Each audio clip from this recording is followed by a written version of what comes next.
Awesome. That's kind of cool coming from the curtain back there and hiding out backstage. And this is like a health and safety nightmare, so I'll try not to fall off. Although, can I take this off? I know the camera guys are like, no, don't take that off because then you can't move around, but I can't stand still. I can take, yeah. I have a 5-month-old baby at home, which means that moving around is pretty much the only thing that keeps me awake at this point. But I guess I can't move around too much without blocking the screen, so anyway. So my name is Eric Stoller. If you do tweet, and I know a lot of you have been tweeting today, I think Sue, we'll get her on Twitter and get her tweeting here. If you do tweet, my name will get destroyed by autocorrect. It's going to turn into Stoller, which, you know, as someone who has a pram, a really fancy pram now, I can empathize with that. But my name is Eric Stoller, so if you do tweet, I will check out the Stoller tweets. There is an Eric Stoller Twitter account. It's not me. The avatar for that account is actually a buggy. And I think on the profile description it says something about me not being able to use escalators, which is totally not true because, you know, I live in London. I take the pram on the escalators. The first time I ever did it, I was terrified. This is the scariest thing ever. Has anybody ever done that in this audience? It's terrifying. Yeah, you've seen people do it. Oh my gosh, you're taking your baby's life and your life and everybody's life in your hands. Please feel free to tweet with the hashtag DigiEd17. My talk is going to be obviously filled with all stuff related to social media and digital engagement, but I would be remiss if I didn't mention a few things. One is that my slides are actually going to be auto-tweeted out, I think at about 4:05 p.m. I missed a comma in the keywords that I included in the description for my slide deck, and instead of saying critical thinking, comma, swans, it says critical thinking swans. Some of you may notice that. I noticed swans immediately when I got to Lincoln. It's my first time here. I knew about Lincoln before I even got to the UK because of those Tom Ska videos on YouTube. And I played them frequently to American audiences who always were upset because enroll was spelled with only one L, and because most Americans don't have a passport, they had no idea that enroll was actually spelled differently in other countries. Slight dig at my country folk, but that's okay. We're in the news lately. You may have heard. It's slightly a politicized atmosphere right now. Caught between Brexit and Trump. I don't know where to go, really. So moved to the UK from the States, and one of the things that as a consultant, as someone who works in higher education, especially with all things digital, that really mattered to my business, my consultancy, and my work was my network. The people who, like yourselves, have had, heard me speak at events and knew of my work, my writing, my blog. And when I moved to the UK, I didn't know anybody. And that's kind of problematic when you don't know anybody, when that's your whole business. And so I did a couple things. One, I kept writing on InsideHigherEd.com. I do the Student Affairs and Technology blog. And two, well, first of all, I started using words like whilst and spelling favorite with a U. And my American readers were like, why are you being so pompous and using whilst now? And I was like, well, at least I'm not saying bespoke. I mean, there are a few words I could use that might get me in trouble. But the first thing I did was I started going on to Twitter. And a few years ago, if you'd come up to somebody and said, I've been following you for a really long time, that's kind of creepy, right? That's like Donald Trumpian level of creepy. And nowadays you say, well, I've been following you along for a long time on Twitter, and it's totally fine. So I followed as many UK HE people as I possibly could, as many people in the sector as I possibly could, and just listened and learned, and every once in a while maybe responded or engaged. And then I went on to LinkedIn. You may have heard of LinkedIn. There was a LinkedIn table earlier talking about lynda.com. And I went on to LinkedIn, and there are a few Americans in the room, I think. And the thing with the differences between US and UK higher education are the titles, especially, right? So the senior most leader for a institution in the States would maybe be a chancellor or a president. And in the UK, that's not the case. So when I saw all these vice chancellors at UK universities, I thought, these are the people that I need to connect with, right? They're not the leaders necessarily. They're the ones I want to connect with, which I kind of made a slight error there. And I made all these connection requests with these vice chancellors at UK institutions. because that's what you do. And some of them actually wrote me back and said, do I know you? Have we met before? And it was a great opportunity for me to say, no, but here I am. I'm in the UK now. This is what I'm doing. Nice to meet you, basically. Because there's nothing worse, right, than the immediate LinkedIn pitch connection thing that people do. They'll connect with you and then they pitch you immediately about their new thing. Are the startup people here still? Don't do that. Like, don't pitch people immediately. Just say hi. And so for me, it was a tangible example of how you can use social media to make connections with people in an industry or a sector that you weren't familiar with before and who weren't familiar with you and your work. And so when you think about the context that you do with your students especially, think about going beyond just teaching and learning and the classroom experience and how their use with social media and how it can impact their lives far beyond the boundaries of the University of Lincoln and their experience here, and how the sort of fluency and capabilities that they're learning here, they'll take with them as they move along. And it might not be Twitter or LinkedIn, but it might not be LinkedIn down the road. It might be something else. But at least they will have scaffolded that ability, that learning, and all that sort of tactical knowledge that they can use later on down the road. Now, the thing with social media that often happens is it's a little bit polarizing. I mean, at least that's been my experience. Some people really love social media. Some people are skeptical. Do we have any skeptics in the room? Any social media skeptic? Not that I could see you at all with this dark lighting. I know, you're thinking, Eric, I don't spell skeptic the same way that you do. It's probably the problem, right? I spell it with a K, my bad. But let me just show a video that I think really illustrates that social media skepticism. Social media is great. It connects you to the world and the people you love. You can chat with your family or share a meal with friends and watch cute little cats do unbelievable things. Look, she sticks her head out of the box. Look, she sticks her head out of the box. But there are times when social media can get in the way of the real world. Remember that? It's the thing that happens when you run out of battery. That's why we've developed the Social Media Guard. It takes the social out of media and puts it back into your life. Let's see how it works.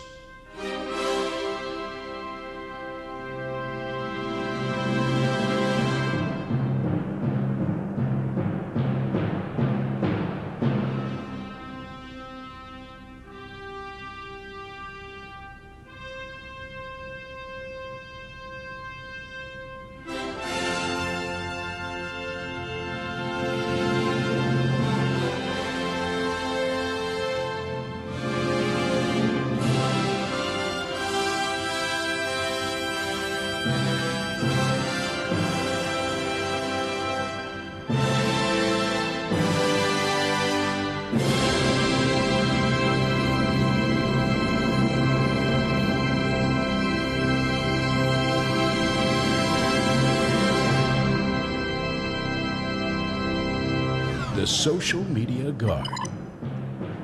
Now, I showed this video the very first time I showed it to a room full of academic advisors in Texas, of all places.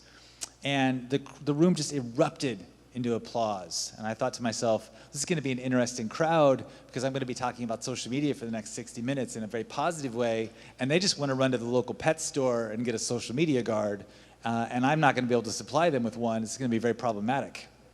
But the thing with social is that, like a lot of things, it becomes very polarizing. We had a workshop earlier at the Eric Stoller table back there. I was asked by one of the students, why do you have your own table?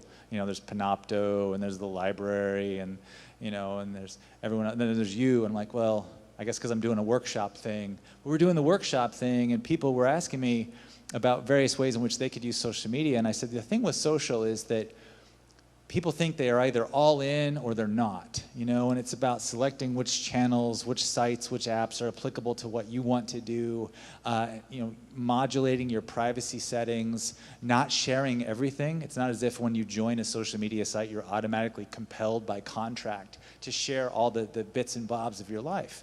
But the thing with social is that, there is this sense that it is somehow damaging interpersonal relationships or communication ability. And at the end of the day, really, those online connections, those digital engagement opportunities, they're just as important and valuable as in person. In fact, almost more so. You think about some of the content that people post on social media, it can get them in a lot of trouble. It can have detrimental effects on their lives and their careers and just all kinds of things. And it lives out there in this sort of digital footprint space for a long time. Whereas, let's say, we're having a hallway conversation and it's not recorded. I hope you're not recording all of our hallway conversations. But, that goes away. It's ephemeral. It disappears. And, social media matters. So when we think about social media, first of all, I love to talk about cats because I think when you talk about social and digital, it has origins and silly things. Don't worry, for those of you taking photos of the slides, the social media cat galaxy slide will come out in the PDF file that will be tweeted at 4:05 o'clock today.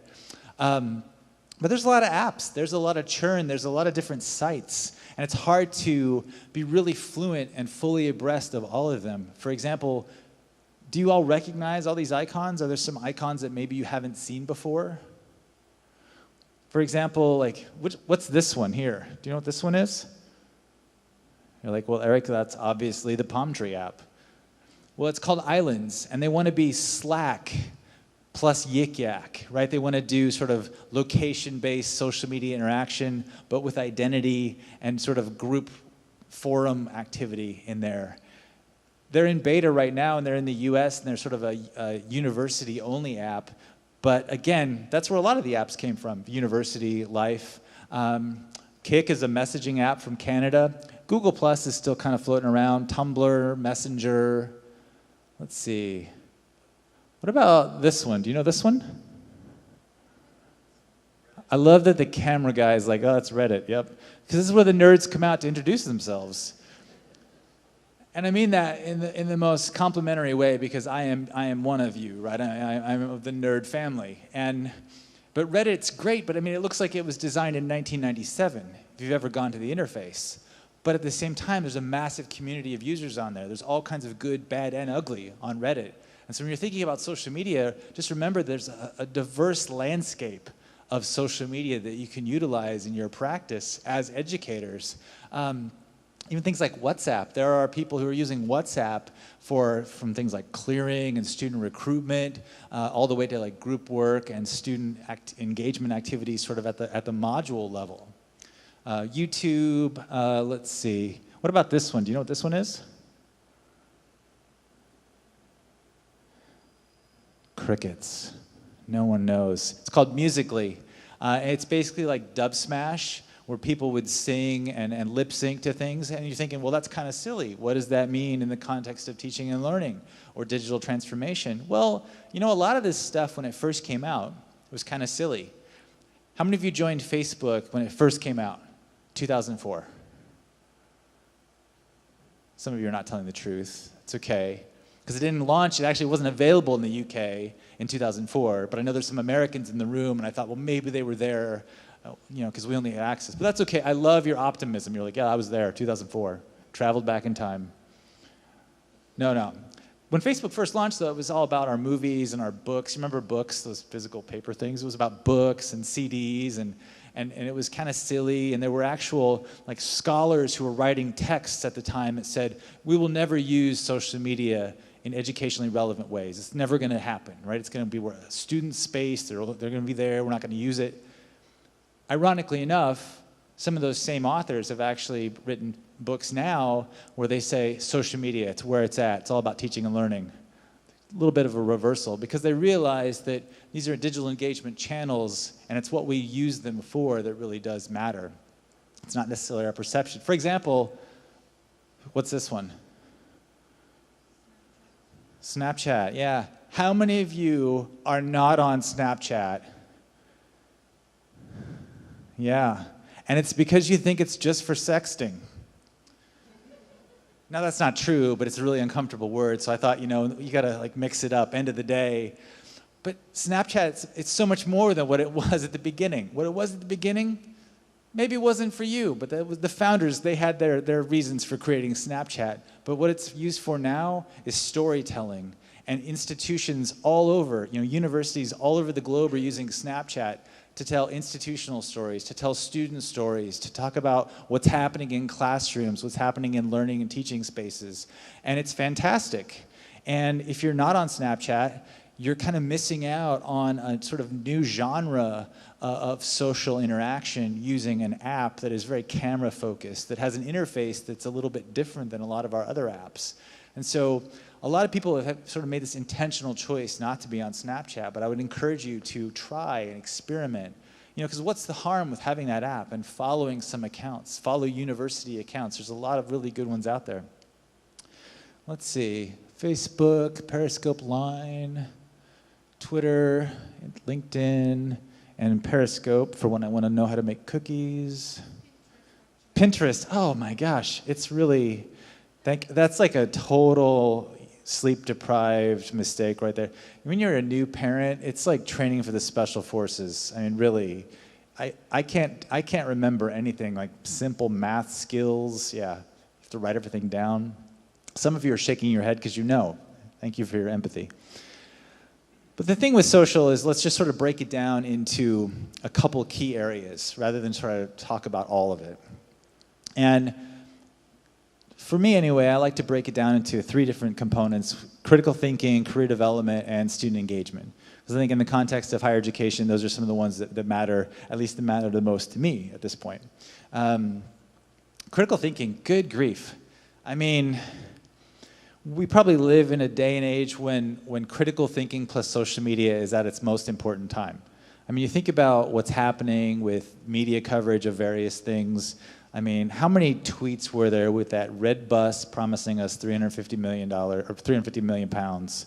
Or, all this stuff that's happening right now on Twitter with, like, say, when Trump's Twitter account was deleted, which, that was a great act of charity, whoever did that, we thank them.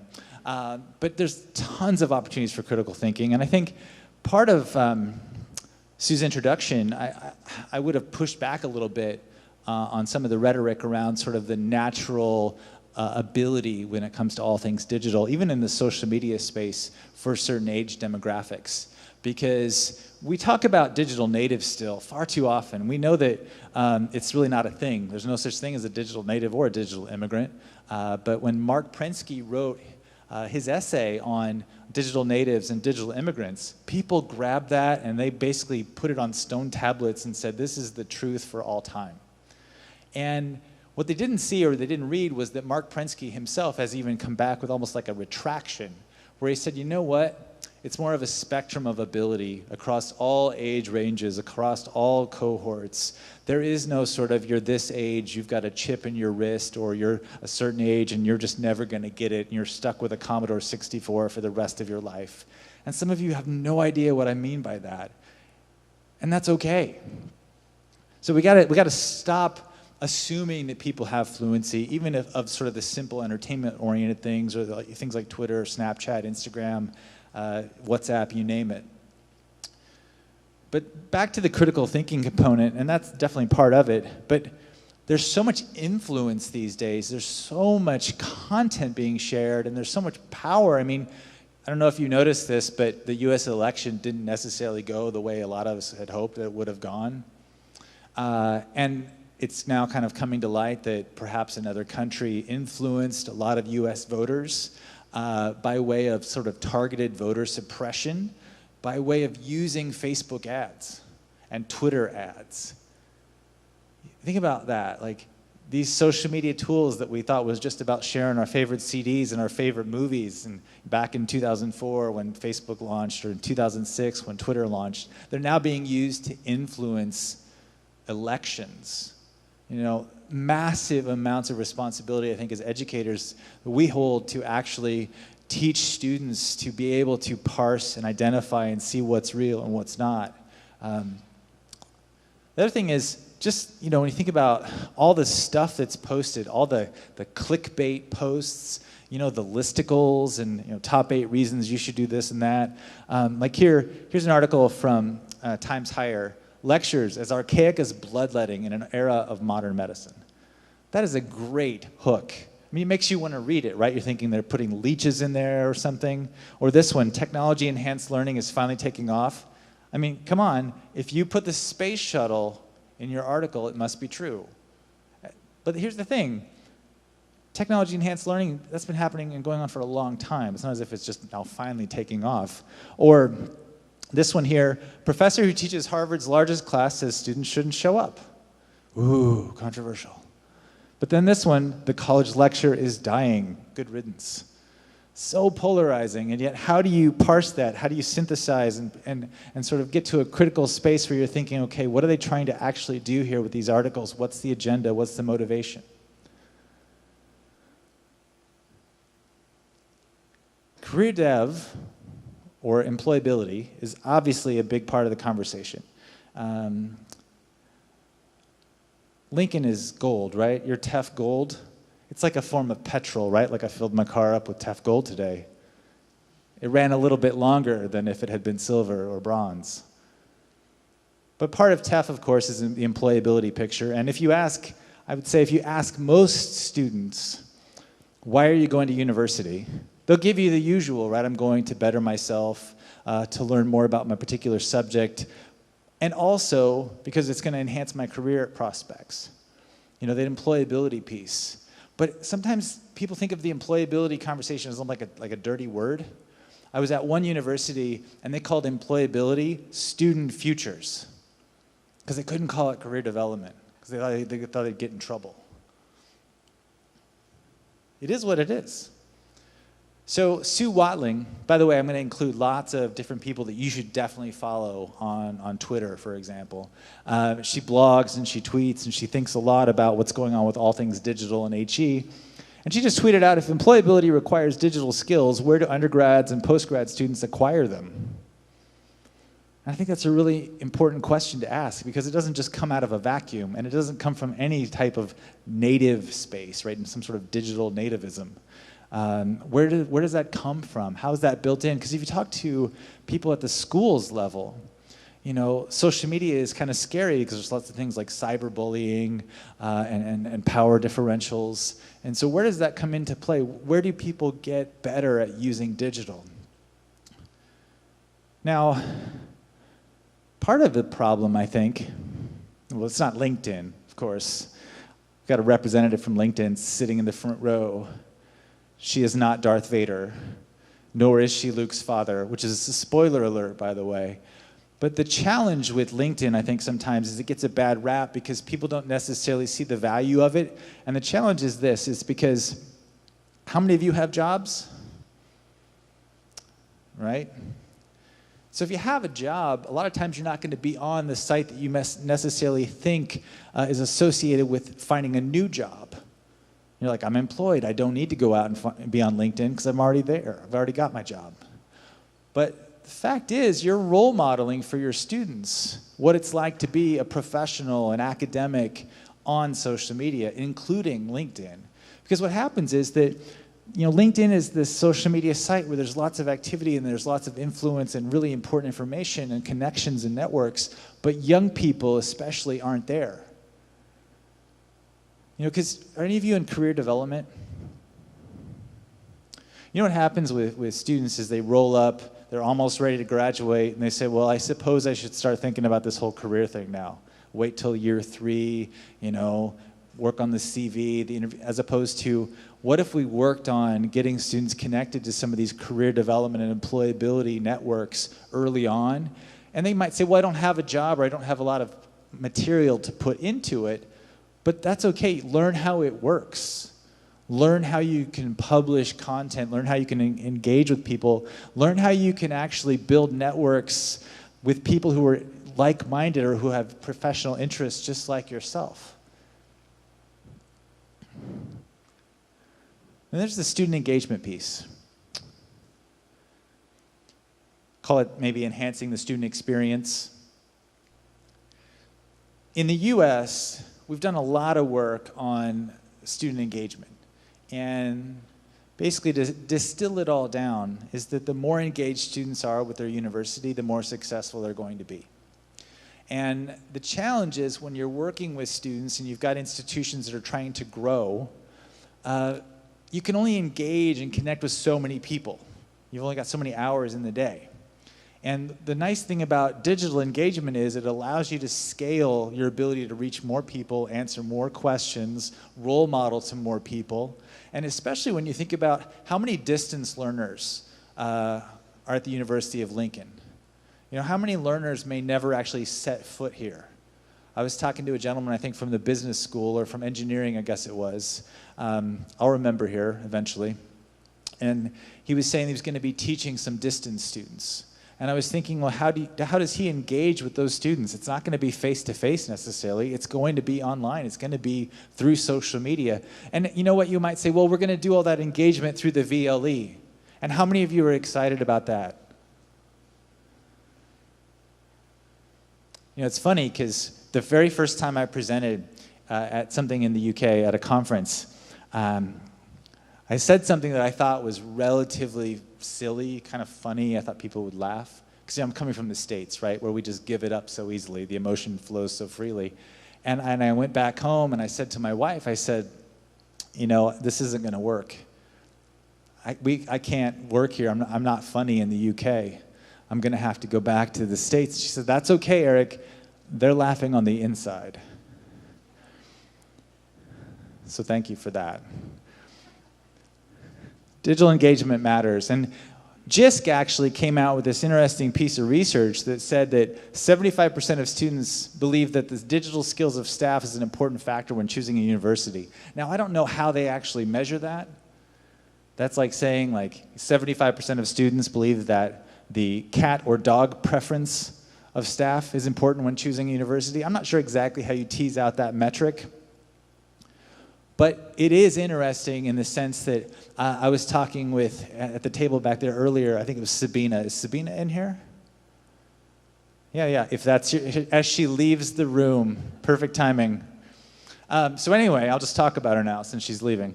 But she was talking about using Instagram in one of her modules to connect with students and to show them resources, show them examples, marketing-related things. And I was saying, you know, in a sense, not only are you using this tool in the teaching with your students, but you're also showcasing the sort of uniqueness of this institution, of this university. You're literally marketing your university while teaching about marketing because you're showing prospective students and other people, external audience, just kind of what you're up to. Which I think might come into play when it comes to something like this, where you get examples of staff using social media in a more public space, which enhances the overall footprint of the institution. Now, your vice chancellor has the most cryptic Twitter handle I have ever seen. And I still have not heard why that is. I've asked people, they don't know. We don't even know if this is actually her. It could be like an impersonator. But I think it's LOL1090507, which I think if you enter that in, it gives you free tuition in some form. Like it's like a gift code kind of thing. I mean, if there's any students in the room, seriously, this is the key right here. But I love, you know, when you think about student engagement and role modeling, having senior leaders, having staff on social media to connect with people, to even just sort of share in these days when people are really happy. In this case, you know, Kim was proud to be a Lincoln graduate. Yeah, very interesting Twitter account. I'm still wondering why that is. If you know the answer, get back to me later. Because you can't actually search for her Twitter account. It's like, you know, underground. And maybe it's on purpose. I know that the vice chancellor at the University of Glasgow, Anton Muscatelli, he did the same thing where his account was sort of, you know, a bunch of code, and he just came out publicly recently as being, okay, this is me now. So who knows? But I think the key note here is that when you see senior leaders sharing humanity online like this, it matters so much. I mean, does anybody know Kim? You know Kim? I bet it made Kim's day to see this tweet. You know, to have like the attention, you know, it took probably a couple seconds, or maybe whoever's running this account, you know, to tweet that out, but it means a lot to people. And I think that's the difference with social media, you know, it's not as sterile as the VLE, it's not as sterile as sometimes email gets. It has a different element to it, a human element. So when you think about which apps your students are using, this is a very scientific Twitter poll, but Snapchat, WhatsApp, and Instagram, they often come up in that conversation. And the reason, of course, being that, you know, Twitter is kind of ubiquitous, Facebook's kind of ubiquitous. A lot of people have accounts, but they might not be using it all the time, whereas how many of you, if you were to walk outside right now in the beautiful weather that we're having here today, I forgot an umbrella, not that I'm bitter at all, but if you walked outside and you asked students, okay, which apps are you using? How many students are in here right now? Let's do a quick show of hands. Okay, including camera people. All right. We don't even have enough for a real sample size. We'll just forget about that, all right? We know he's on Reddit. That's all that matters. But again, I think bottom line is realize that when you feel comfortable and familiar with various social media sites and apps, there's always something new coming down the pipe, and there's always something new that may be in use by other people already. And if you're sort of resistant to Snapchat, what are you going to be resistant to tomorrow that comes out, which is where the party's happening, right? You might say, we created this amazing app or this amazing forum, and all of our students should be over here connecting. But guess what? They're over here. They're on Instagram, or they're on WhatsApp, or they're all using Snapchat. And the thing is, there are myriad examples of universities and myriad examples of schools and departments and practitioners using these channels. It's not as if they're not there. There's a lot of people there. Dana Boyd, anybody read Dana Boyd's Medium stuff? It's great. She does good analysis of all things digital. And she did an analysis of this article called A Teenager's View on Social Media. Because what happens a lot of times, too, with social is that, do any of you have teenagers? Any of you parents of a teenager? What happens a lot of times is parents, and I apologize in advance, this isn't you, I'm generalizing here. What happens a lot, though, with parents of teenagers is they'll say, well, you know what? My son, who is 14, they just don't use that anymore. And then they'll just extrapolate that to every single human being on the planet and say, well, you know, no one's using it anymore. I'm like, that's actually probably not the case. So think about the fact that these apps are applicable in many different ways for many different people, regardless of age, and not all students are 18, 19, 20, 21, 22 years old. There was a student at the workshop earlier, I want to say she was maybe in her 40s, and she was just saying, you know, hey, I'm kind of a non-traditional student.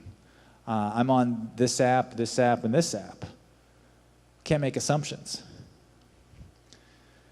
But there's this viewpoint that's very pervasive, and I think it's almost a crutch. It's almost a reason that people give so they don't have to engage in tools that they perceive to be scary or intimidating.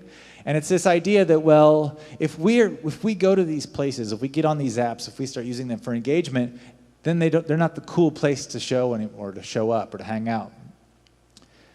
And I love this back and forth interaction. So you've got Steph who says, is libraries on Snapchat a bit like librarians hanging out in the student bar, trying to strike up a talk about fidget spinners? Very on trend. And then this, exactly my concern about it. It stops being the cool place to hang out when your library shows up there. First of all, that's not exactly the coolest thing to say about libraries. Libraries are very hip, very cool. And then secondly, I love that Laura came in and said that's what was said about libraries and social media in general circa 2009. Like, we keep having these things come up over and over again where people will say, you know what, if we show up there, it stops being the cool place. You got to show up there. Lots of people are there already. You're just saying, I don't want to learn new things. If you look at some stats for Snapchat in particular, aged 16 to 19, lots and lots of people. specifically teenagers. And one of the things that, as an initiative, was really neat, that's been around for a few years now, is the First 7 Weeks program. It's kind of a first-year experience initiative to enhance and support first-year students from the University of Limerick. And they use Instagram, Snapchat, Twitter, YouTube, basically the whole array of social, to try to just support and provide information and encouragement and events for those first-year students. Because you know what happens at induction? Students are filled with tons of information, and it's just too much, right? You have to sort of spread it out over time, because it's like any of us, we get information overload. I begged Sammy not to have my keynote at the end of the day. You know why? Everyone's tired. It's been a long day. And that coffee was like instant coffee. A huge party foul. And then there's a whole bar in the back. What is that? Like open bar for everyone later on. That's what I heard. No, that's not confirmed whatsoever. The other thing with how digital transforms education is that it allows for conversations and questions and discovery to happen in the most transparent of ways. And so here you've got Rosie Miles tweeting out, is there anyone out there in higher ed who has tried teaching with Snapchat or WhatsApp?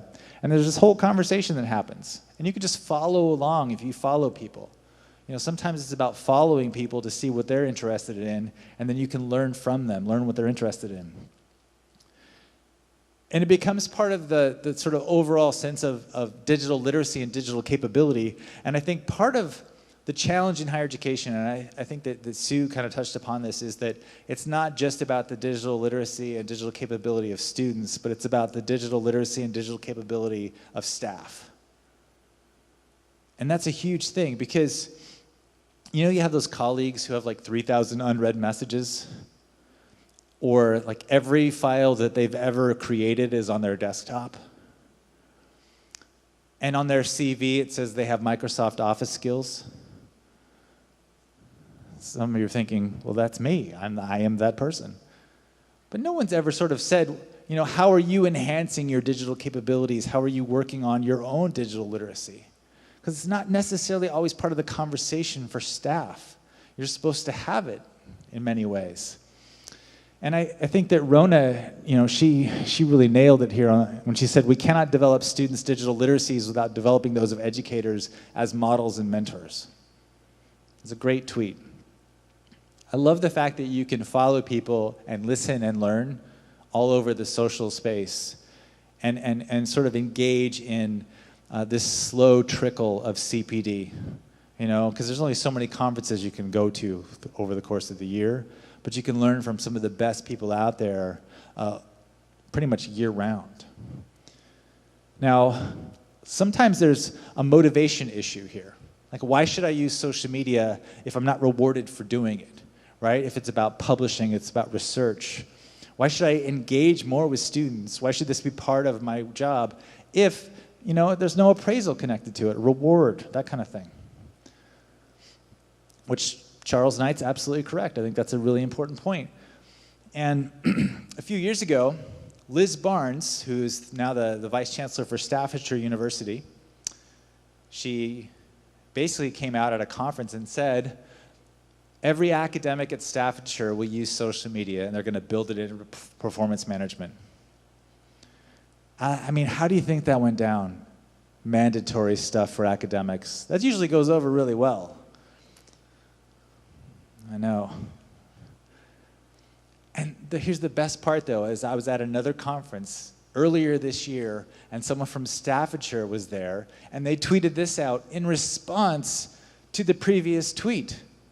I mean, it's like super meta. Referring to Liz Barnes' digital practice, the update is it's now integrated into staff's uni appraisals. Now, I have followed up, and I've asked for what that looks like. No one's gotten back to me yet.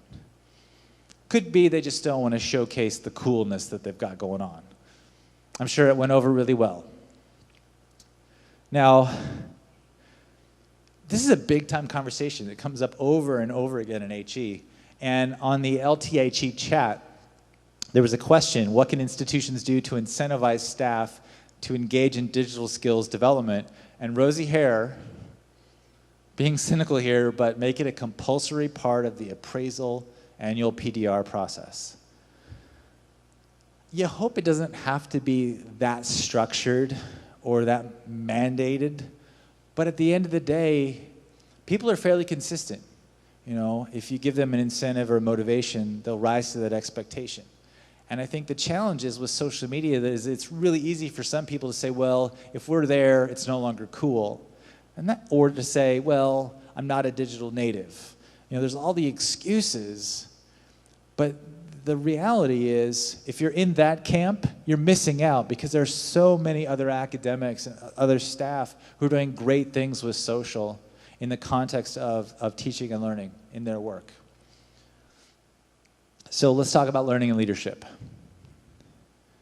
First of all, how many of you participated in LTHE chats? It's a Twitter-based hashtag, and it's all about asynchronous and synchronous conversations. So every Wednesday night at 8 p.m., they get together and they talk about a different topic, a chat, as it relates to learning and teaching in higher education. Sometimes it has a digital focus, sometimes it doesn't. Sometimes Twitter just happens to be the vehicle for the conversation, and because it happens at 8 o'clock at night, everybody's drinking. Which, when I first moved to the UK, I was horrified, right? Because we're so judgmental about stuff like that in the States. So I thought, well, this is kind of cool. I like that everyone's having a glass of wine, having some cheese, and just chatting about, you know, social media and teaching and learning. And I also have met people, though, this way. So like Sue Beckingham is one of the original creators of the LTHE chat. And here she is tweeting about it in kind of a just tweet chat 101. But again, one thing leads to another. I love the fact that you can follow someone or connect with someone from a Twitter-based hashtag conversation and then learn a little bit more about them and then see that they post a blog where they had students actually blogging about their experiences of using social media in their own learning, kind of peer-to-peer learning stuff. And then you find this resource. I love when that happens. Any of you follow Sue Beckingham on Twitter? Yeah, follow Sue. Amazing educator. And if you're ever saying, well, give me some great examples of people to follow, Sue Beck's definitely one of them. And here was her blog. She was talking about hashtag search on Twitter.